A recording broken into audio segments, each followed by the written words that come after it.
Well, hello again, everybody. Well, that didn't go as planned. I had in my mind I was going to do kind of a dramatic kind of demonstration of the DIY computer that I made, survival computer or whatever you want to call it. My plan was I was going to take my car, the old Centurion here, up on the hill at the graveyard, and I was going to act like, because I added a OBD2 dongle to the kit, and I have Torque installed on my phone, so I could diagnose a problem with the vehicle. So I decided, well, I'll go up there so it looks like I'm kind of out in the wilderness, and I'll you know, just film my little video right there. Okay, well, I start heading up the hill, and well, y'all come here just a second and I'll show you what I got myself into. Okay, so this is the Graveyard Hill. A lot of y'all have seen this before. This is what leads to our cemetery, and it had rutted out on the side over here. It rutted out pretty good. Up here, that's fairly deep. I hadn't been up here for a little while, so I decide that I'm going to take the Centurion right up through here. Okay, so I got a little nervous about going over the hill over there. So I was holding to this side, and I got up there and I spun out. I guess it's still a little wetter up there than what I thought it was, so I couldn't go no farther. This is a lot steeper than what it looks on camera. This is a steep hill, and I got up there and I spun out. At first I was just gonna hook the winch to a tree up there and then winch myself up. Now I figured, well, I'll just back down and I'll try it somewhere else. So I start backing down. I get caught up in this ditch line because I'm trying to avoid this over here, and I couldn't see really where I was at because this tree was kind of blocking my mirror, so I thought I had more room. Well, I didn't, and I got in here, and it touched a couple of times back here, just barely touched, but for a car, that's a pretty deep little hole.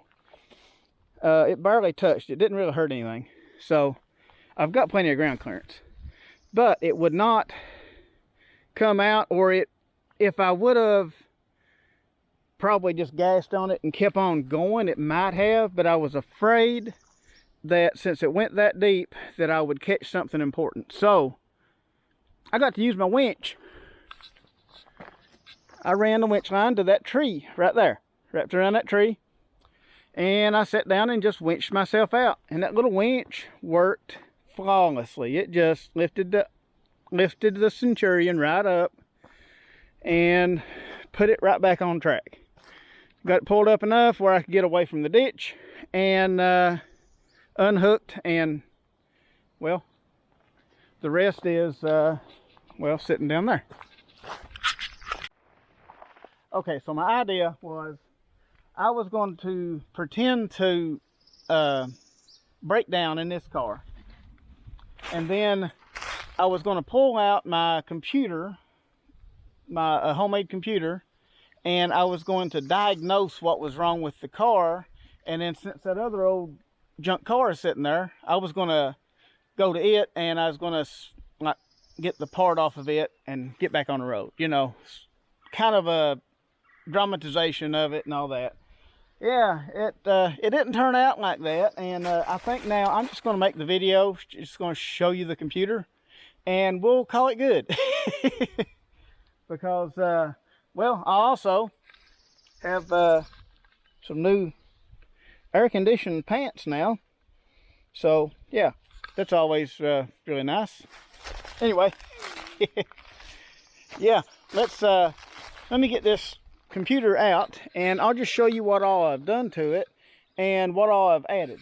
It does have a few more features now that it didn't have before, so let's just go over what all I've got in this computer now. Okay, this is my DIY homemade laptop.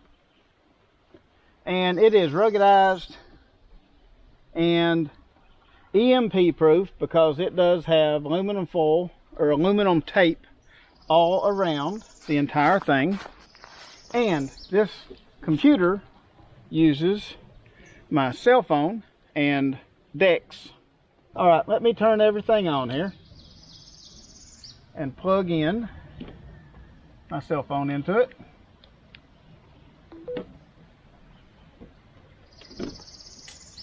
And that should put it into DeX, which you cannot see, of course, because of the bright sunlight.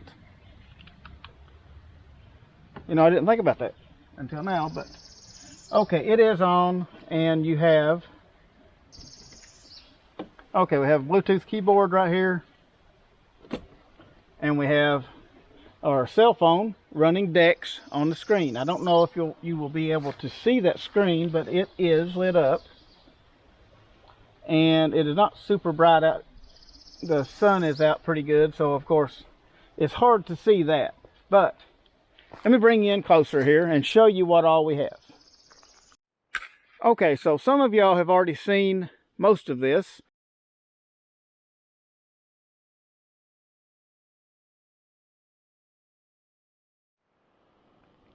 Okay, so now that it's not quite as bright, I am outside here, but we've got the laptop set up. We've got our screen here that we can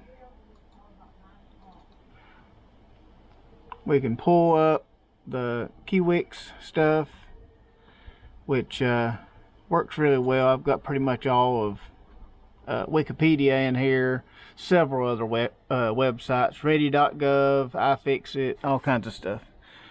Of course, you've got all your pictures, you've got everything that was on your phone to begin with. If you do have connectivity, you can go on the internet.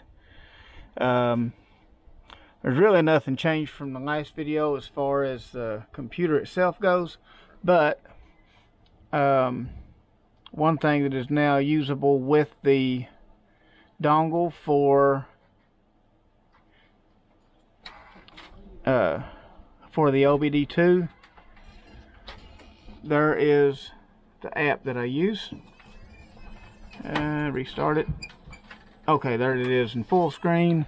You have, of course, your real-time data. You can have all kinds of different screens of this kind of stuff, but well, it's weird in full screen. But the fault codes is one thing that I use a lot. You can tap here to scan, but it's not connected right now. Now, that is the Torque app. It uses that little OBD2 dongle that is right there. This thing. And it uses that and connects to Wi-Fi through this. Or this puts out a Wi-Fi signal. You connect to this and you can diagnose what's going on with your vehicle or anybody's vehicle. If you come across somebody that's got a vehicle that's broken down, you can use that to diagnose it and figure out what's wrong and maybe be able to help them. Of course, you got your stuff in here. You got your Baofeng, whatever you say, radio here.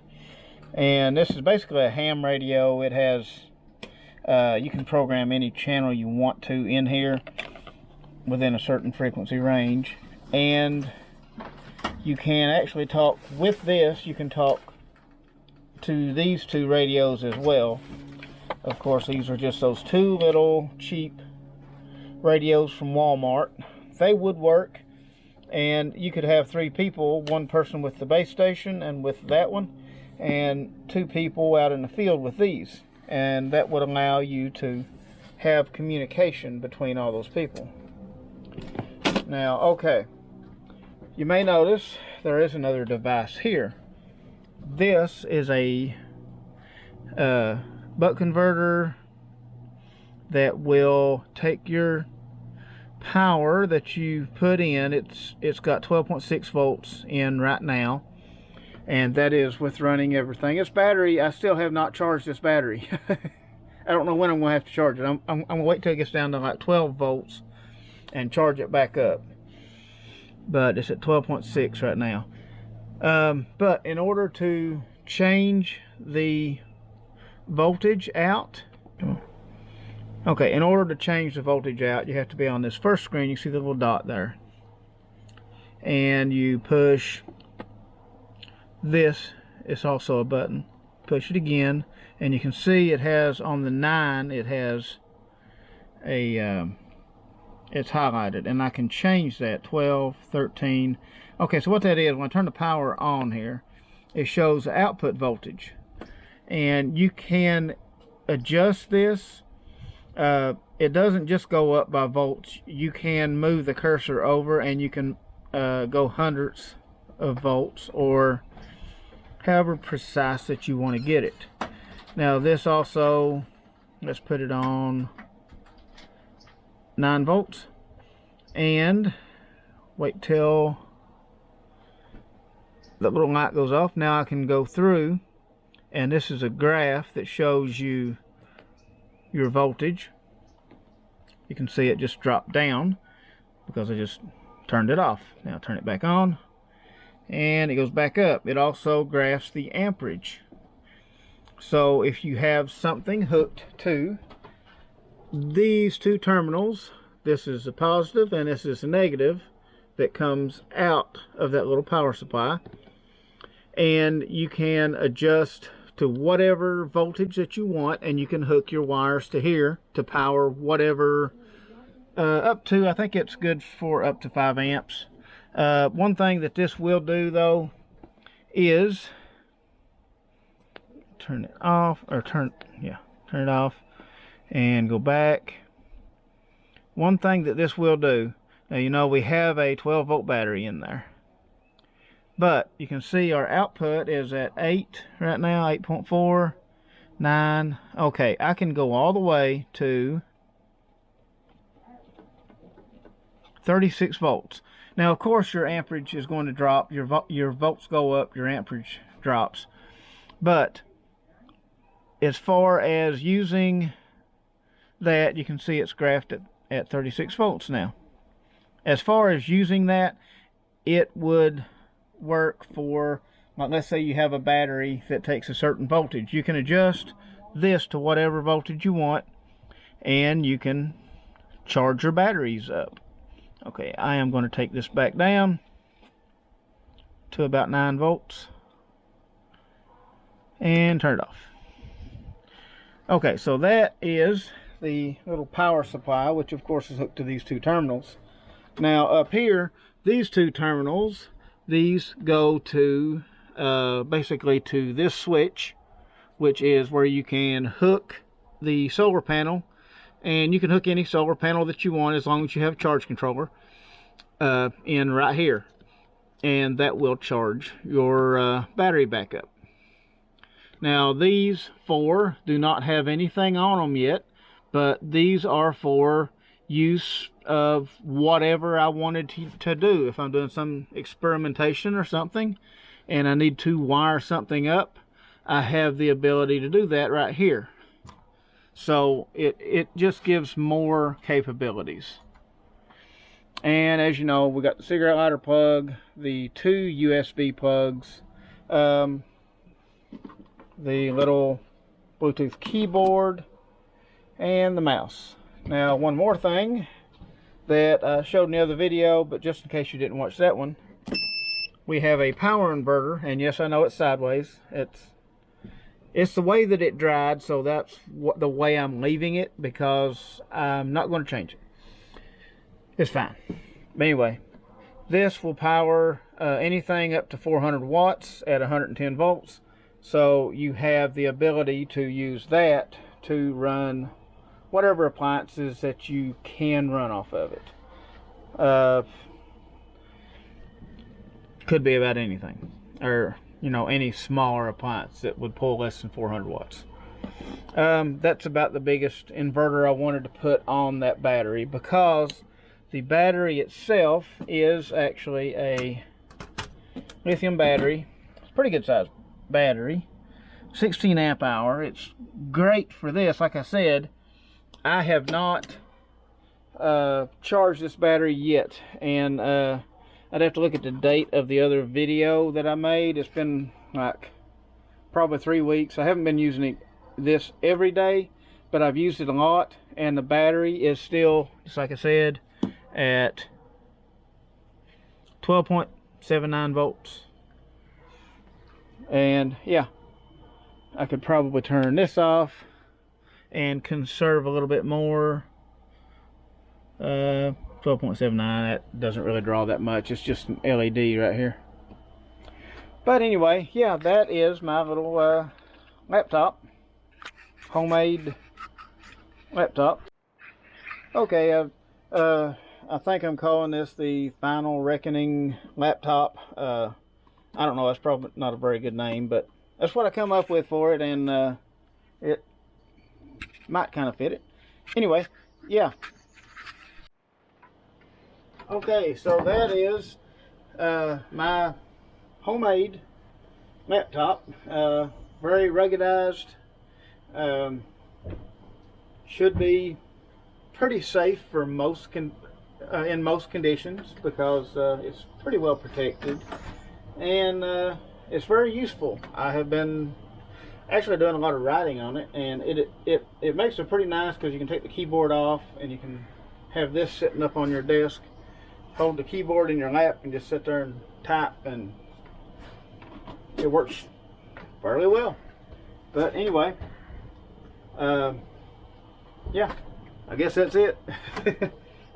If you're curious about a list of the supplies and materials that I used on this, I will put a link to most of them in the description below. Now, things like the metal panels and stuff, that is this one is a side cover for an old computer, and I just cut out for the screen and drilled holes for stuff. You know, just cut it out for the size of the box. This is some of that wire loom stuff that I just stuck around the edge of it. It ain't perfect, but it kind of makes it look a little better than my sloppy cut edge, so you know. Also a little bit of this in here, just this regular old, I think I pulled it out of an old car actually, this regular old wire loom. Didn't even buy it, it just pulled it out of the car. And of course the bottom one is, I think it was off of an old cable box or something, some kind of box that had a metal lid on it, and I just cut it out. So these parts you'll just have to find. The rest of the stuff I'll put in the description, and you know, you can find whatever switches you want. These are just switches I had laying around, but you can find whatever switches you want. But I'll put stuff that is similar to what I used in this build down in the description below, if you're interested in making something like this. I mean, you never know, it may come in handy. I guess that'll be about it. I appreciate everybody watching, and I'll see y'all on the next one.